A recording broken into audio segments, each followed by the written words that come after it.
just get a little bit started anyway. We can move slowly as people come in. We have about 18, and we're expecting 35. But you know how it goes. People get tied up on projects and this, that, and the other. I'd like to welcome you all to the State Farm Financial Literacy Lab. My name is Helen Simon, and I'm the academic director of the lab. My office is right back there in the corner. And the lab has been open since this building has been open, which is 2009.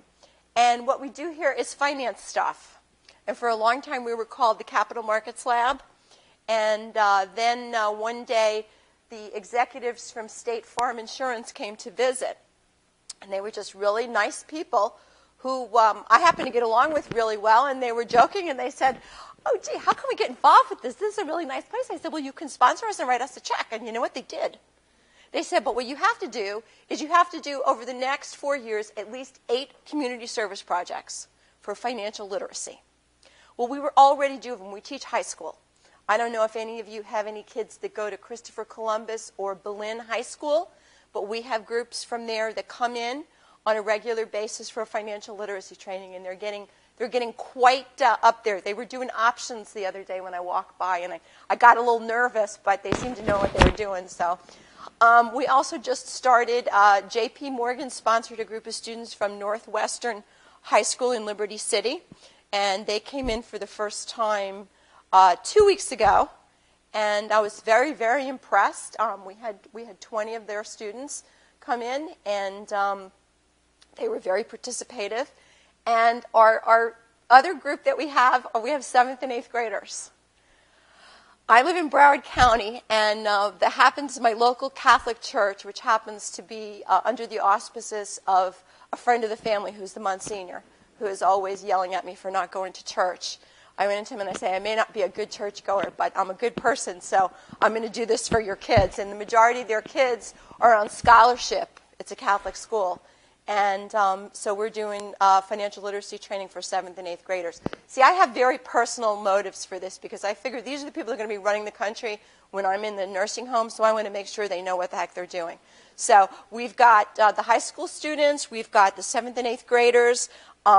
We are working on actually some of the reps from the dorm came over, and they want a program for the students. And we're mostly going to do credit counseling with them and credit cards and that type of stuff. And we have you all. And am I missing anything? Yeah? Talk to me. Talk to me. We'd love to do it. I have actually... The Catholic schools are really easy to deal with. You know, the difference between dealing with, and I don't mean to sound like, the Catholic schools are easy because they're private. You just go in there and you go find what day you want to start. The public schools is like, it's crazy. Yeah, absolutely. We would love to do that. No problem. I am 25% Jewish, so I don't discriminate. We can do a Jewish school, too. But anyway, so those are kind of the things we do. So you're one of our groups, and we're happy to have you here.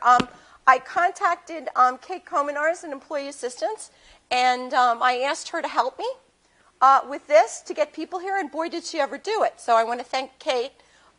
We actually booked up, we didn't think we'd book up the whole place, but we did, and we had to start a second session. So you all must have registered really early because our second group is filled up as well.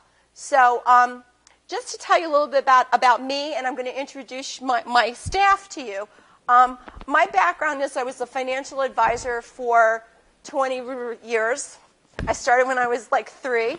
I started teaching CFP courses. I'm a certified financial planner. I really enjoyed it. I went to school and got my MBA when I was 40 and got my doctorate sometime after that. We're not talking about ages anymore after 40. I came to work here at FIU in 2003. I teach. I'm an instructor in the finance department. I teach intro to finance. I teach securities analysis. I teach the derivatives course. And I have taught international finance and a few other things. But my real love is this financial planning stuff. And I did a seminar that some of you may have attended last year, How to Reduce Your Financial Stress. And it was kind of a poke in the dark. I didn't really know. JAFIS asked me to do it, and I didn't really know what they wanted or what they expect. And I kind of put together, a little kind of routine for reducing financial stress. And obviously everybody liked it because then the gals in the CBA got together and asked me to do a class for them, which I did. And now we did this grant from State Farm, so I figured we'd do a class for the whole university, and obviously we're sold out, so you didn't hear bad things about it. What I want to do with this course, first of all, let me introduce you to my staff. Okay, and these are going to be people, they're going to be walking around the room, so if you have an issue, you have a problem, you need something, these are the guys to go to. They take care of all the details. I don't do details well. This is Chris Jones. Chris is in our Masters of Finance program. This is Mike Alfaro. Mike Alfaro is getting ready to graduate May the 2nd. Okay. Wellington Rodriguez is a junior, and Andre Villarreal is also graduating at the end of May. These two gentlemen here are going to work for, Michael is going to work for J.P. Morgan, and Andre is going to work for Goldman Sachs. So it looks very good for our school to be sending students to these big companies. So it's very, very exciting. So they're very well qualified to help you in this. Okay. All right. What I thought I would do is I'm going to go ahead and go through my original presentation. I've tweaked it a little bit. This was my original How to Reduce Your Stress program. And I've kind of tweaked it to go along with the lab. And at the end, what I would like to do is I also want to ask you what you want to learn about, okay? Because a lot of times we think we know, like the word about assuming. I love that word, assuming. Okay, we assume and then we're not really sure. So at the end, I'm going to ask you, so be thinking as we're going through things, because we may be able to fit it into this program. We're going to do programs in the future. That's what this room is all about.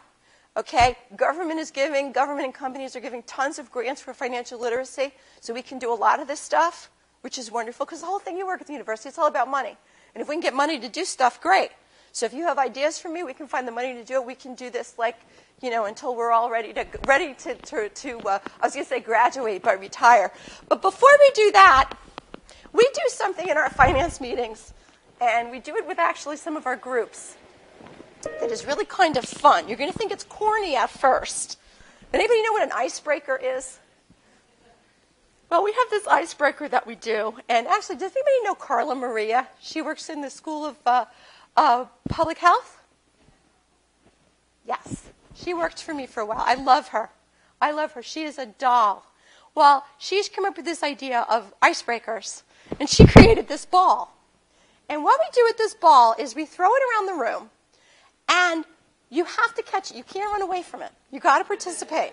And we're going to do at least 5 or 6 of these so everybody gets laughing and loosened up. Now, when you grab the ball, wherever your right hand goes, you got to answer that question. Okay? And I will start. If you could be a member of a TV sitcom, which TV sitcom would you be in? Sex and the City. Okay, let's do this again. Let's see, how about if we send that right over there? Okay.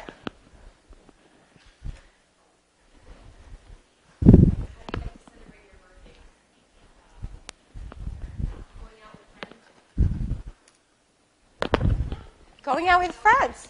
Okay. And see, when you're brave, you get prizes. Here's a little FIU pen, and why don't you throw that to somebody else?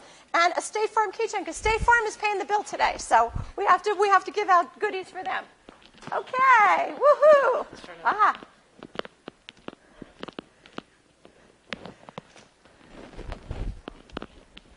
Can you hear me now? It says, what is your favorite movie? And I'd have to say that my favorite movie is A Nightmare Before Christmas, because I like the stop-motion animation, and I know it's very difficult to do. Okay, very good. There you go. Thanks. Actually, my hand ended up on the same question as hers, so in order to diversify a bit. Diversity is good. Okay, there she goes. Okay, what do you got? If someone movie, would it be a comedy, action, science, blah, blah, blah? I think it would be a comedy, definitely. Okay, great, thank you. Throw it somewhere. Okay, question the chair. Okay, 1, 2, yeah, you go ahead, pick it up. There you go. That's a good sport. Do you just birth knowledge? One. But TV. Raymond? Okay, Raymond. That's a pretty good one. Okay, let's do a couple more.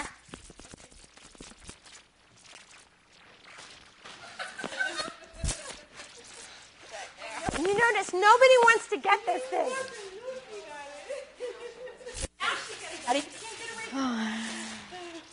Oh, boy. Oh, right hand. Okay. Do you have a sweet tooth? Yeah, I think I do. I love ice cream. Okay, one more. Yeah, throw it somewhere. Oh, sorry. Yeah, there you go. Okay. We'll do one more. Oh, I don't like this one. You got to answer it. Okay. I'm going to do the one underneath it. Okay, what is the most common compliment people give you? I will say it's my shoes. Oh, yeah, I like her shoes. Very good. Okay, thank you. So now we're warmed up a little bit here.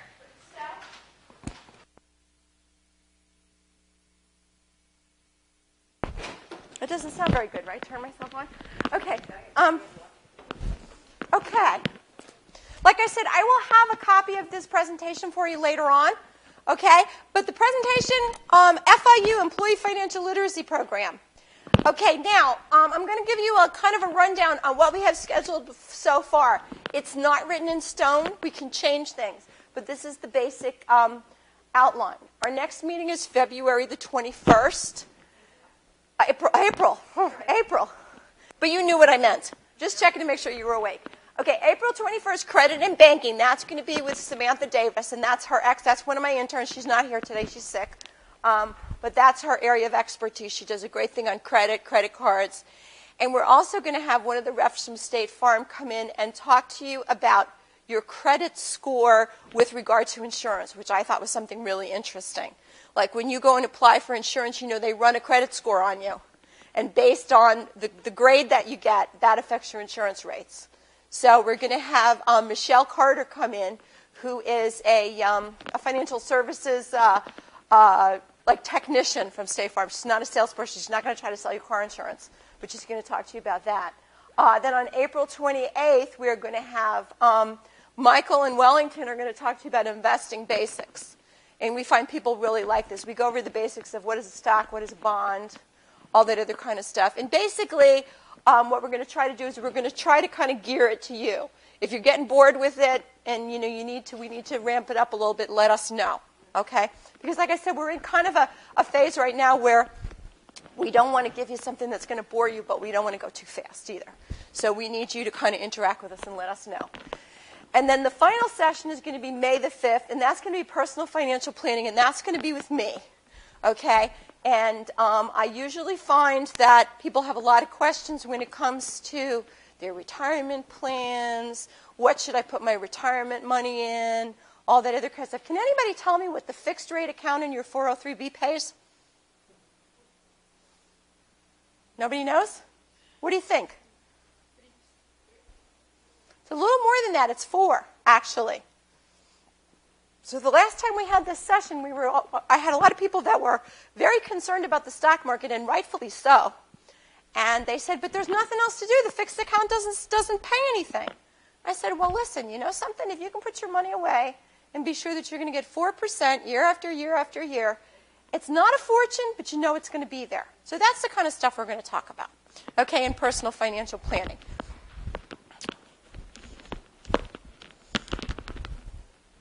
Okay. Stress. Everybody has stress to some extent or another. If we didn't have stress, we'd probably fall asleep. But excessive stress is where the problem comes in. And we define stress as the confusion created when one's mind overrides the body's basic desire to choke the living daylights as someone who desperately needs it. Okay, you got that person in your office that's always coming in, asking the same question over and over again, and you're ready to pound them, but you know that you have to be sensitive to their issues, even though they're not sensitive to yours. Okay, so what is stress? Stress affects most people in the same way. It's a combination of emotional and physical. It's pressure, right? It almost always involves the feeling that you have little control over the situation. Okay? I'm getting ready to retire and I don't know if I'm going to have enough money. Okay? Or do you ever get that feeling you just can't finish anything? That's stress too. You have a million things going and you just can't finish anything. That's mine. That's my big one. And no one will let you finish it. Okay? So if you deal with stress, when you think about what the stresses are in your life, you have to name them before you can deal with them. I used to say to people when I did financial planning, you can't draw a road map if you don't know the address of where you're going. Meaning you have to figure out where you're going before you decide how to get there.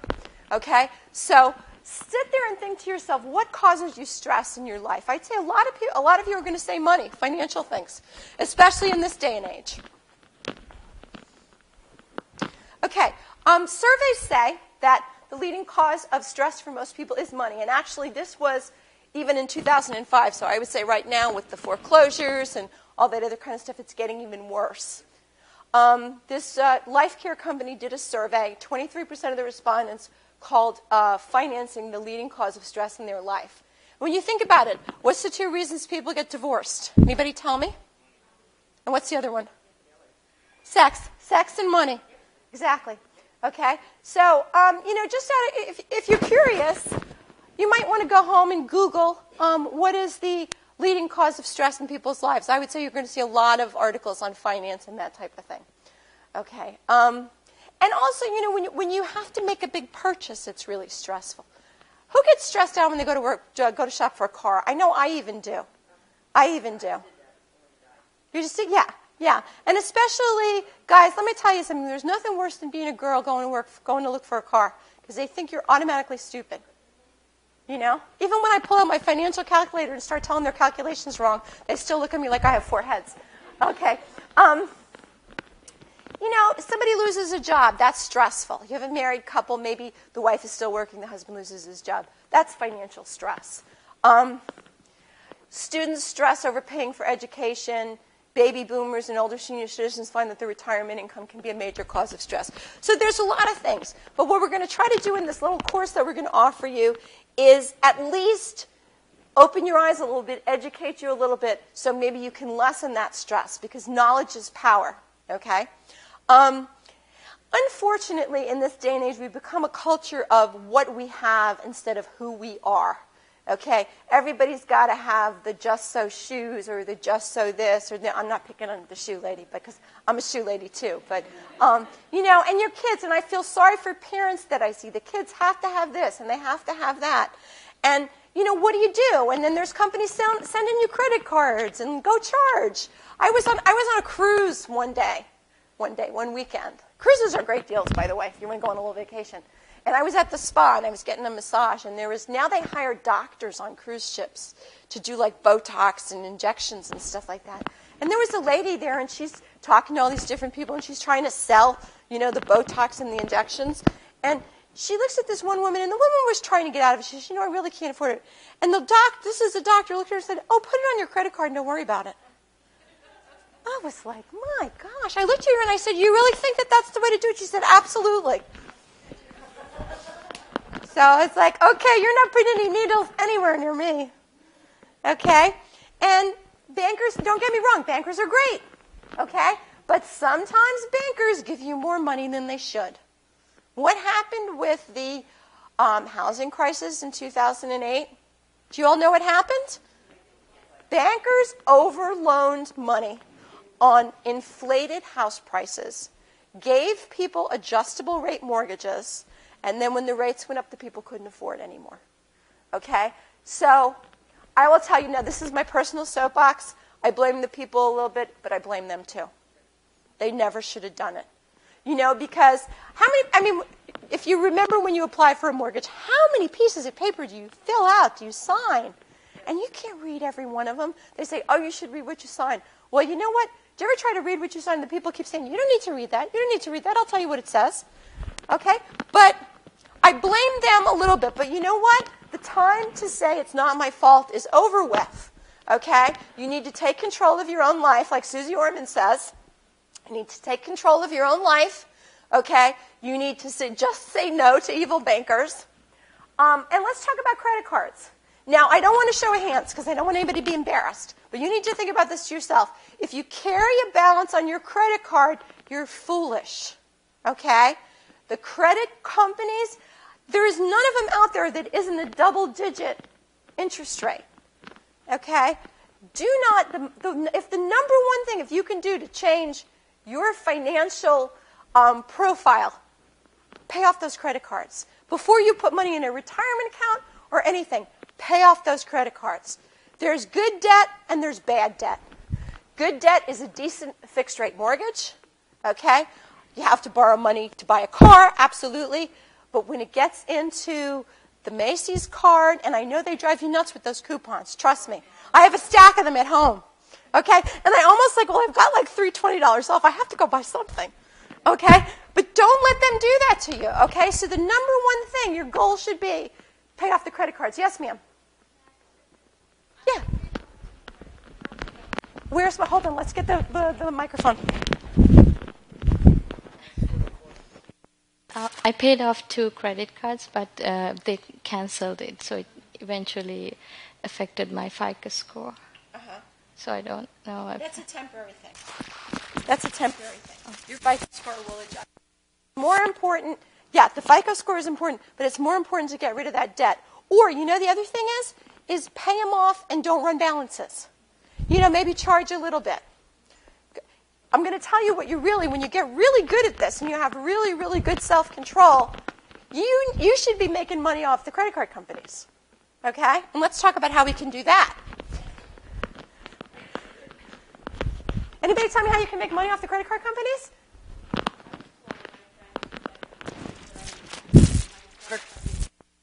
So I pay all of my bills, including my mortgage, on my Discover card. So last year I made like $400.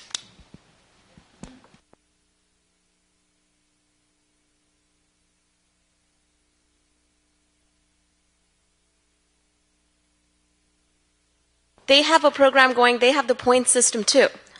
But I don't remember the exact numbers. I think it's either if you accumulate 20,000 points, they should technically give you $200 back, but they give you $225 back. And I think that's a great way. So I put all my things on Chase credit card or Discover credit card. Plus they have these monthly promotions. If you go sign up, they will tell you for these 3 months, this is what it is. So charge all your groceries or home fashion, whatever they say, charge it. Plus, Chase card is special because they will actually give you a card, a little card that says, January through December, these are the promotions. So make sure you sign up for those. Yes, it's the Chase Rewards card. I have it. And you know something? You can keep scores for me. So if I'm sick, I know I'm going to call you for this one. Because I have the Discover card and the Chase Rewards. It's a blue card. Okay?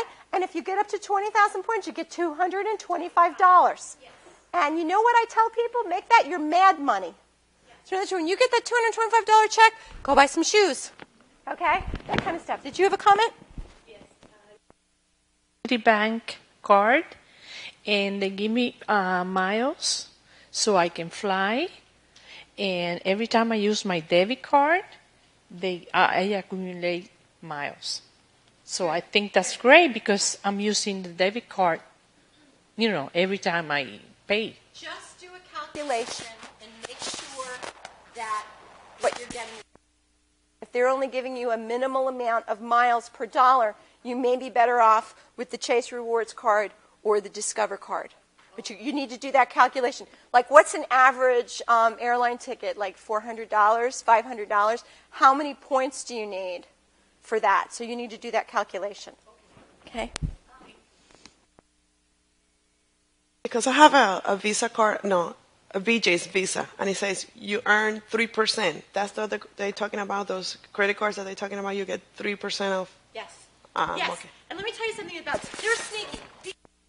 Because what they do is when you finally get $25 back, it's in the back of your, I do all these things. I'm a total cheapskate. In the back of your statement, it's the top. So you may have thrown some of those out. So you might want to contact them and say, you know, I think I threw some of my reward. Have you had it for a while? Yes. Okay. You might want to call them up and say, you know what? I realized I've thrown some of my rewards away. Can you tell me how much I have? Because they do it because they want you to throw it away. I think Macy's was doing the same thing for a while. I don't know, right? Macy's was doing the same thing? Chris used to work for Macy's. He used to be a fashion man. Yeah, yeah.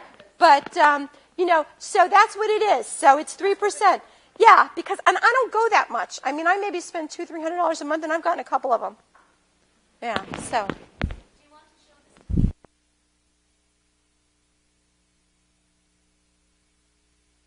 Yeah, this is what she's talking about. I have this in my car. It's right here. It's like, yeah, it says, okay, so if you get the Chase card, from January to March, you get 5% back on groceries and drugstores. April to June, home improvement, lawn and garden, home furnishings. July to September, gas. That's a good one. Because what does it cost you now to fill up your car? $50? Gas, hotels, airlines in time for vacations. And October to December, dining, department stores for Christmas, movies, and charity. So this is the little thing that they give you from the Chase Rewards card. Thank you so much. Okay, so, well, that's obviously a popular topic. We'll have to exchange credit card stories. Okay, so my idea with credit cards is once you get them paid off, you can turn from a victim. If you're paying them that interest, you're a victim. Okay, this is like usury. It's terrible. Into victors. So instead of having high interest rates, you get cash back. What did you say? You got $400 a year?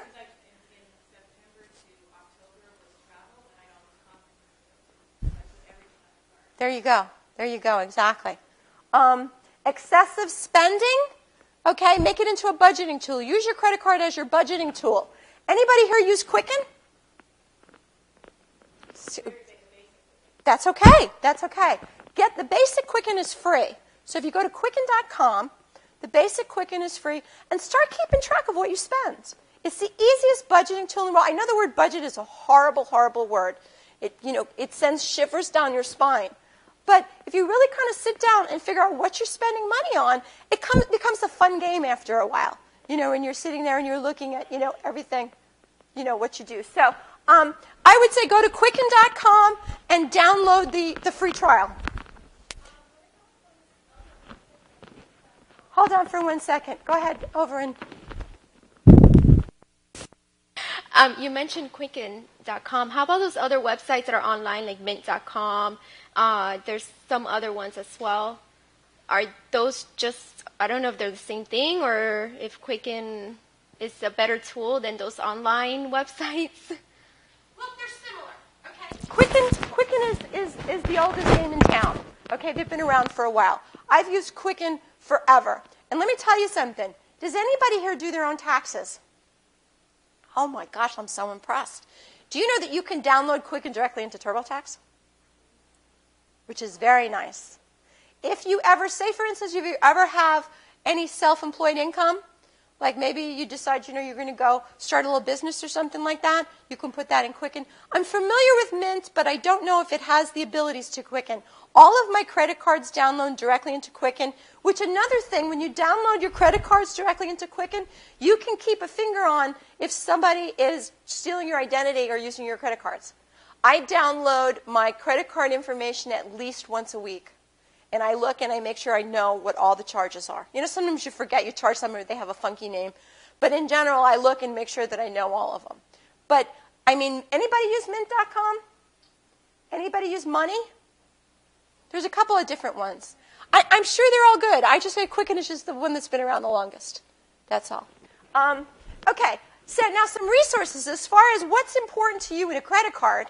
Okay, there's a great site called bankrate.com where you go in there and you talk about what's important to you. Do you want, like this lady over here, do you want miles? Which, by the way, if you want miles, check out the new Delta Gold American Express card. I got that a year ago. I've already gotten 2 free tickets. So, bankrate.com will tell you, like, which cards. It's a great site because, first of all, it'll give you, like, if you're doing a mortgage, if you're getting a mortgage, it'll give you a sampling of mortgage rates in the area. And they'll go, like, specifically to Florida and tell you who's got the best game in town. Also, as far as certificates of deposit, if you want to do a certificate of deposit, which doesn't pay much these days, but, sometimes you just have to put money in there. Bankrate.com is a great site. Now, I put a scissors up here. Okay, there's some people, and it happens to all of us, especially when you're younger. Sometimes the credit gets the better of you, and sometimes you just have to cut those cards up. Okay? Don't freeze them in the freezer. There was some kind of sitcom where the lady froze them in the freezer, and then she realized that she could unfreeze them really quickly in the microwave. So that's not going to work. But sometimes you're going to cut it up. Okay? Maybe have 1 or 2 credit cards. Store credit cards are great, but let me tell you something. They make you spend. Macy's is a prime example. They are brilliant marketers. Okay? Because you have to use that credit card when you use the $20 off. Okay? So just be careful with that. Check your credit report often. Okay. Yes, ma'am. Mm-hmm. No, it's not ruined. But as this lady mentioned back here, your FICO score is affected. Okay? And Samantha next week is going to talk about FICO scores. It doesn't ruin it, but it affects your FICO score. And like I said, Samantha, you have credit and banking next week. Samantha's going to talk about all that kind of stuff. I'm not an expert in that. She's an ex-banker, so she's going to talk to you about all that stuff. Still, once again, you don't have to cancel everything, but you may just want to kind of run a zero balance or something like that. But there's no reason to have 1 million credit cards because it's dangerous, too, with identity theft, you know? Okay, and talking about identity theft, check your credit report often. How many free credit reports can you get a year? 3, because there's 3 credit agencies, and you can get 1 from each one, and you stagger them. Okay? And I know it's a pain in the neck, and you've got better things to do. But trust me, if somebody gets a hold of your credit, you're going to be so happy that you did it. But there's 3 credit companies, okay? And I think Samantha's going to cover this next week, too. She'll give you all the information about this. But you can do 3 a year. Yes? Not this one. Not this way. No.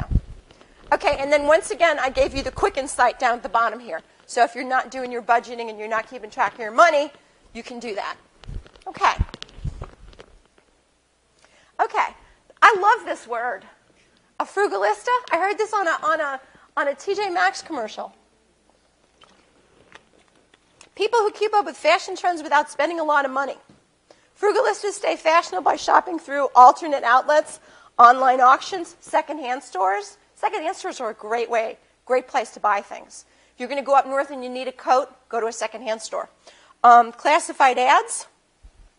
And these people, these frugalistas, it's almost like a trend now. It used to be like really uncool to be cheap, and I think now it's cool again, which I like because I've always been cheap. What? Yeah, you too. Okay. We have people that are growing their own food. We have people that are cutting down on their entertainment expenses by having house parties and stuff like that. But being a frugalist in this day and age is cool. Now, I'm going to give you some ideas of mine that I use. And I was kind of amazed the first time I used this how many people didn't know about this stuff. Anybody use couponheaven.com? Couponheaven.com. If you're going to go shopping, go in there and put in the name of the store that you're going to go to, and you may get a 20% off coupon. Okay? The credit cards, once again, those are the 2 you talked about. I have like ESP. I knew exactly Discover and Chase Rewards. Online bill paying. Who here pays online bills? Why don't the rest of you do it? It's the greatest thing in the world. Okay, you can set up your mortgage to pay automatically every month. You won't forget anything. You don't spend all that time writing. I know people that still, I have a lady that I manage money for. I also have a consulting company, and I manage money for a lady that's an attorney that makes a fortune, and she's still got to write her checks every month. And I said to her, she says, I enjoy doing it. I said, listen, enjoy going getting a massage, enjoy going out with your boyfriend, enjoy a nice dinner, but don't sit here and enjoy writing checks. That's nuts. And also, when you do the online bill paying, you download the information right into Quicken. You have a record of everything. Okay? I did my taxes in one afternoon. It was awesome. Yes? My dad, my parents, we have a lot of money, but we have no debt. I don't really have debt. And one of the things he taught me was that by going through your credit card receipt, though, you find errors. Yes. He's always yelling at me that I don't go through because we skip that when we pay our bills online. And he finds errors all the time. Well, you know what? I don't have them send me the bill. I want the paper bill because I do exactly what you're talking about. So I would get I like to save trees, but I like to save my money too. So I would get the actual copy of the bill. Just sit down when you're watch TV, go through it like, I don't know this. But your dad is a smart man. He's absolutely right. But then pay it online. And I actually, as part of me, I actually hold on to the actual bill for a while. Because if you travel for the university, they need it. I know the first time that I did everything online, and I went to my assistant is in the middle office back there. That's Alma. Say hi to Alma. Yeah, Alma keeps us in line here. And I didn't have the paper receipt. I thought she was going to have a fit. So I got to have the paper receipt now. Okay. Anybody read the Sunday newspaper anymore? Just a couple of people. The coupons. I've got my grandfather so trained that even if I'm out of town, he takes all the coupons and sits them in my room. See? There you go. As long as you don't buy things that you normally wouldn't buy, there's actually some pretty good coupons in there. And you've got to plan your shopping. I've been really bad lately because I've been very busy. You know what FIU does to you? They keep you so busy that you don't have time to do anything. I used to get up on Sunday morning. I used to go to yoga. Then I used to grab the newspaper. I go to breakfast because another one on my issue here is breakfast is a bargain. Okay? If you're going to go out to a meal, go out to breakfast.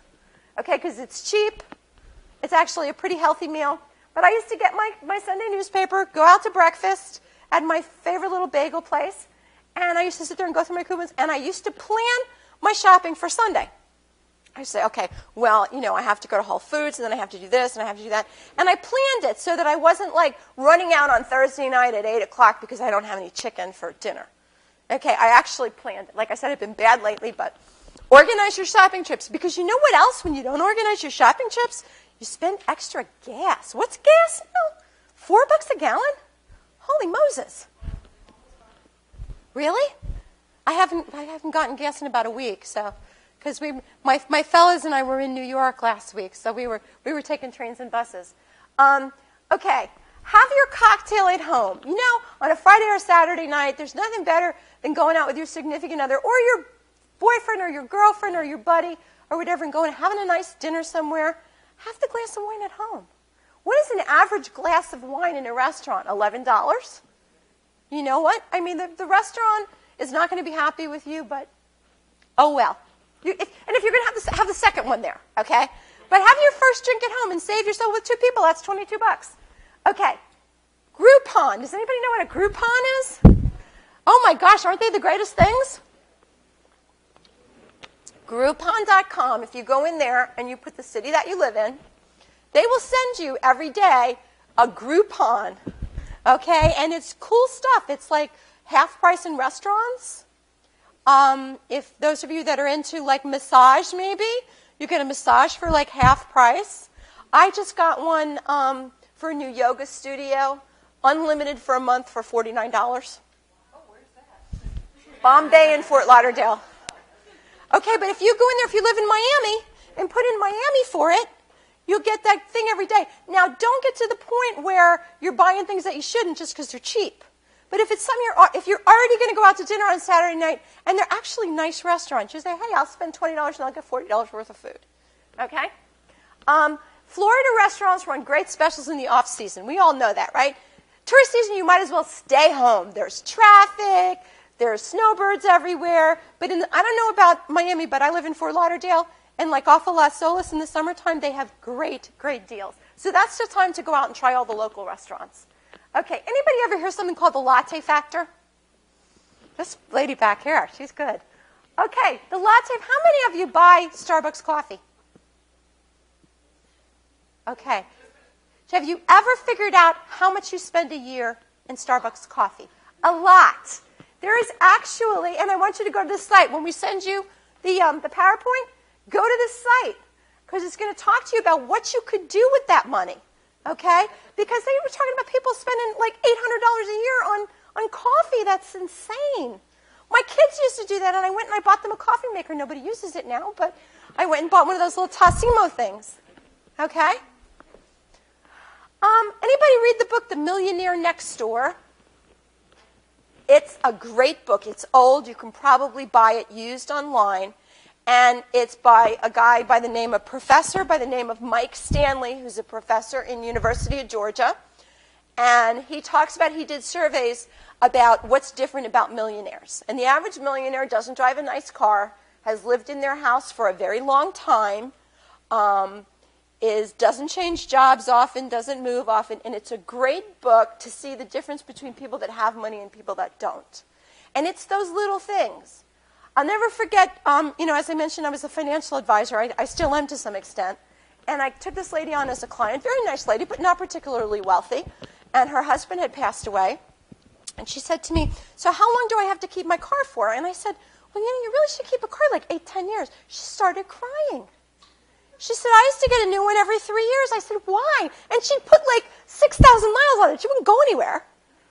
So things like that are why there's rich people and there's not rich people.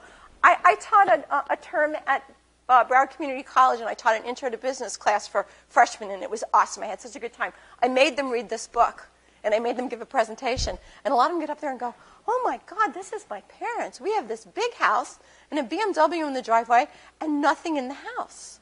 No furniture, no money in the bank, all that other kind of stuff. That's not what the millionaires do. The millionaires pay off the house, then they go buy the BMW. Okay? Now, and this is another thing that people don't think about. Don't always think that bigger is better. Okay? How many people shop at BJ's or someplace like that? Okay? It's not always better to get big, because often Publix BOGO, buy one, get one free, is better. How many people buy something at BJ's and end up throwing part of it away? Me. I'm so guilty of that. I freeze now more, but a lot of times you will find that just because something is bigger, if you buy a big tub of cheese like this, it's going to be gone by the time you're halfway through it. So think about that. That's another part of conscious shopping. Okay, now, we work at a great place. FIU gives us great benefits. Complain about this, that, or the other, but we get great benefits. Does anybody know what an FSA is? Flexible savings account. Who uses it? That's it? Yeah, that's it. The medical. Okay, but we're going to talk about that, and that's part of when we talk about financial planning, we'll talk more. Okay, that's something very important. If you're not doing it, you should look into it. Okay? Deferred savings, 403B. Okay? You want to go ahead and defer as much as you can because it cuts your taxes down. Okay? Like if you're in the 28% marginal bracket, and that means that on the very last dollar of income, you pay 28 cents in taxes. For every $100 that you put in a deferred account, you save $28 in taxes. That's a lot. Okay? Tuition reimbursements. Who here is a student? Yay. Okay. This is a really important one. Who here has disability insurance through the university? Good for you. Why don't the rest of you have disability insurance? I bet you have life insurance. Your chances of becoming disabled pre-65 is 5 times greater than dying. We have a very good group disability plan here at the university. Minimal medical qualifying. Okay? So you really need to think about it. The rates are great. I couldn't afford it before. I could afford it, but to be honest with you, I didn't see value in it because it was so expensive. When I came to work here and they showed me how much it was, I signed on for it. I also signed on for the long-term care policy that we have now. That's another one that's a very good deal. Okay? And you can have the person come out and talk to you and explain to you. And even if you only buy a little bit, you don't have to buy the whole Megillah. Buy a little bit. Buy a little bit of disability. So if something happens to you, you get a little bit of money. Or buy some long-term care. Buy a little bit. Okay? You don't have to buy $10,000 a month. Buy a couple of $1,000s a month. Okay? We'll talk more about that when we talk about financial planning.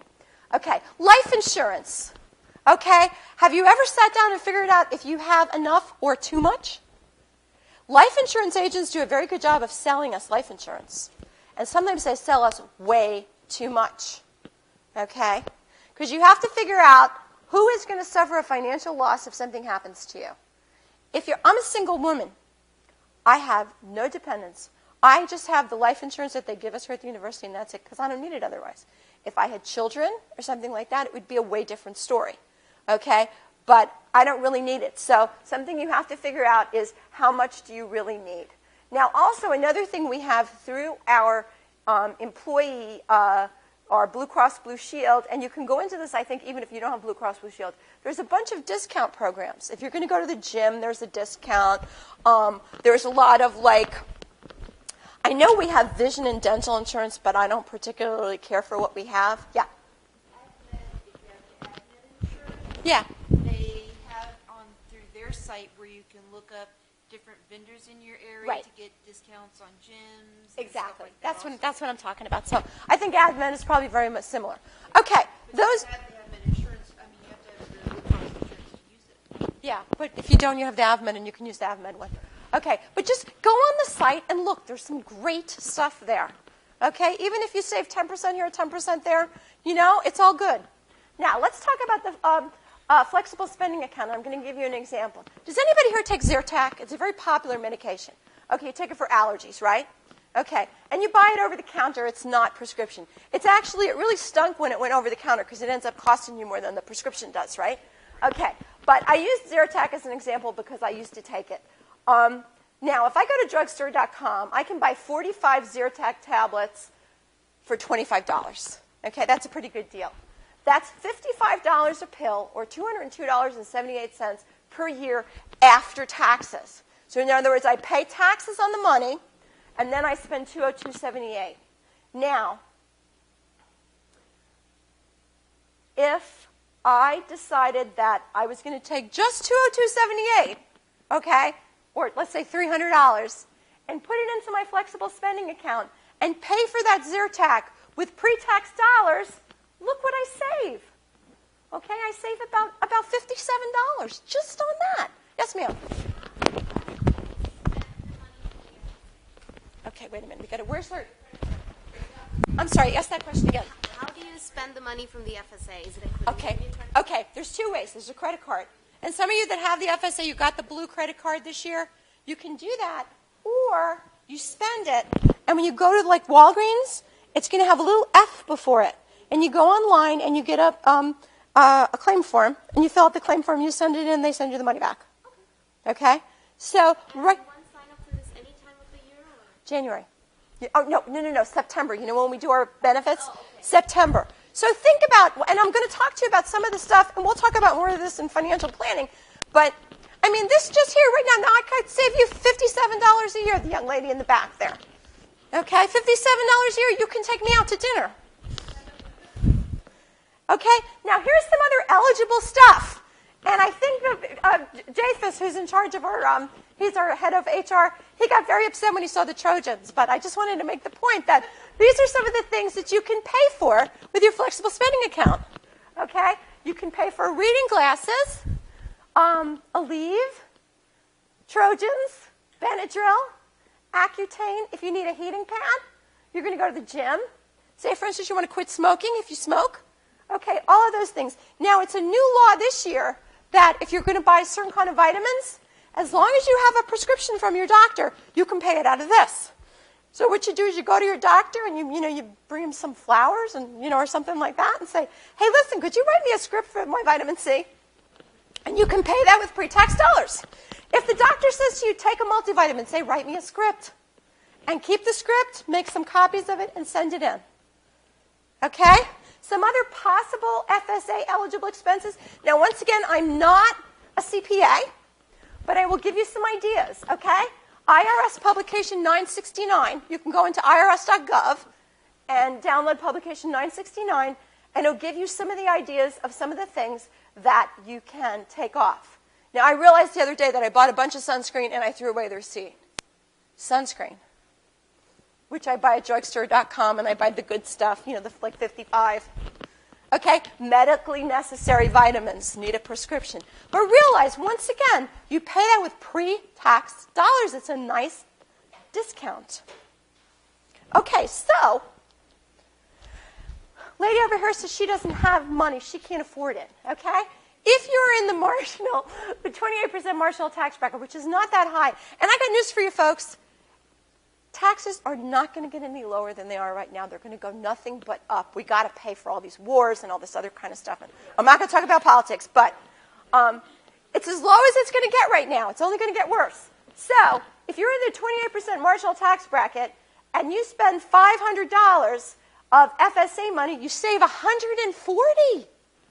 Okay, 1,000 you save $280, and 2,000 you save $560. That's nothing to sneeze at. So when you say, I can't really afford to do it, and I'm not picking on you, I can't really afford to do it. I see you have glasses here. How do you pay for those glasses? You could pay for it out of here. Okay? So think about that. What I do in September is I sit down and I try to figure out what I think I'm going to do. Like I wear glasses. Okay? I try to wear contacts most of the time, but I wear glasses also. And I needed new progressive lenses this year, which are expensive. Yeah, you get used to them after a while. And I knew they were going to be like $500, so I took that. I kept that in consideration when I figured out how much I was going to defer this year.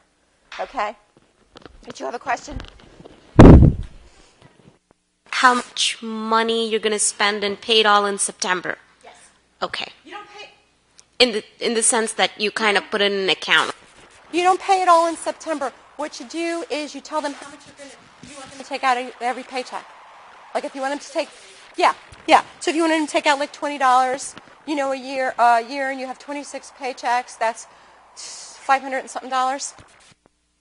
The prescription medications also? Well, don't you pay for those in your wait a minute? Don't you pay for those with your medical insurance? Yes. Okay, but you pay like the $25. But I'm talking about the copay into this. Wow, I did not know that. Thank you very much. And some of the more expensive medications have big copays now. I don't know about yours, but I have a couple that have like a $50 copay. Yeah. So. Antibiotic was a $50 copay. See, so you've saved all this money already, and I'm not even going to charge you a fee. How do you like that? Oh, when you go to the doctor's office and you know you pay that $25, you can pay that out of here too. They send you that little credit card, and you swipe the credit card, and that's it. It's so cool. And you can spend ahead. Like, say, for instance, it's September 15th, and all of a sudden something happens and you get this huge medical bill, and you haven't put all the money in yet, they'll trust you for it. They'll say, for instance, you decided you're going to put $1,000 in. Okay? They will go ahead and pay that $1,000 bill knowing that you're going to pay, because they can take it out of your check if you don't. Have to spend the money within the year, else you lose it? Yes. Yeah, to use it or lose it kind of thing. So you want to make sure that you don't put too much. That's where you have to really, in September, you really have to think, what am I going to buy this year? What do I have to get? Do I need, some people have some routine medical things, okay? Is this the year I'm going to have my colonoscopy? Do I need to do this? Do I need to do that? All that other kind of stuff. If you're thinking of getting some work done on your teeth, plan ahead. Okay? Okay, we're kind of running out on time. We have like 5 minutes. I can see my class out there. They're ready to kill me. So I'm going to stop right here. But what I would like, we're going to go ahead and post this on our website. Okay, and the guys will show you if you don't have the website up on your computer. If you go right into Internet Explorer, it should take you right to our website. Yeah, we'll talk about all this stuff later on. I didn't think you would be such a participated group, but I really appreciate it. But what I would like from you, give me an idea of what things are important to you. I'll take 5 ideas. Yes, ma'am. Okay.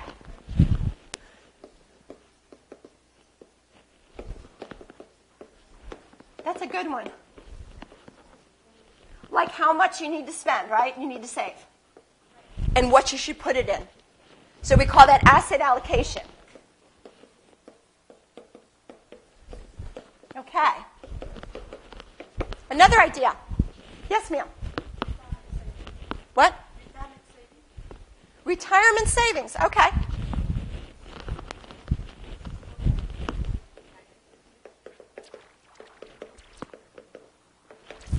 Okay. Yes, ma'am. The large dollar purchases, how do you appropriately plan with your credit score and stuff like that to purchase your house and your car and the big dollar items? Okay.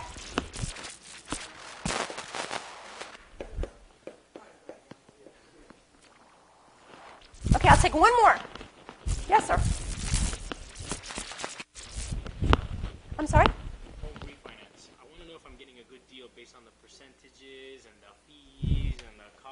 Okay. Okay. Home refinancing. Okay. All right.